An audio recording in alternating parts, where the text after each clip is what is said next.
নোবেলজয়ী ড. মুহাম্মদ ইউনূসের নেতৃত্বে বাংলাদেশের অন্তর্বর্তী সরকারের প্রতি পূর্ণ সমর্থন ব্যক্ত করেছেন মার্কিন প্রেসিডেন্ট জো বাইডেন। নিউইয়র্কে জাতিসংঘ সদর দপ্তরে অন্তর্বর্তী সরকার প্রধান ড. ইউনূসের সঙ্গে দ্বিপক্ষীয় বৈঠকে এ কথা বলেন মার্কিন প্রেসিডেন্ট।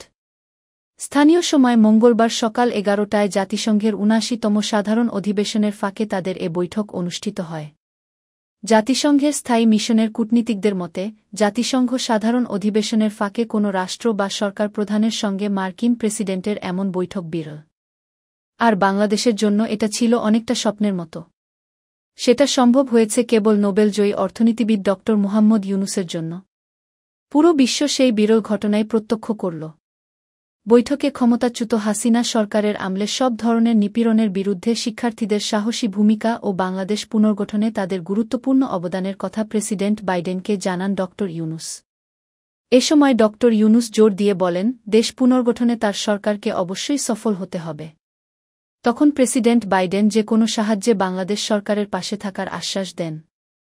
প্রেসিডেন্ট বাইডেন বলেন, শিক্ষার্থীরা যদি দেশের জন্য এত ত্যাগ স্বীকার করতে পারে, তাহলে তাদেরও যুক্তরাষ্ট্র সরকার পূর্ণ সহযোগিতা করা উচিত। বৈঠকে সরকারের প্রধান উপদেষ্টা জুলাই বিপ্লব চলাকালীন ও এর পরবর্তী ঘটনাপ্রবাহে বাংলাদেশি শিক্ষার্থীদের আঁকা দেয়ালচিত্রের ছবি সংবলিত দ্য আর্ট অব ট্রায়াম্ফ শীর্ষক আর্টবুক প্রেসিডেন্ট বাইডেনকে উপহার দেন।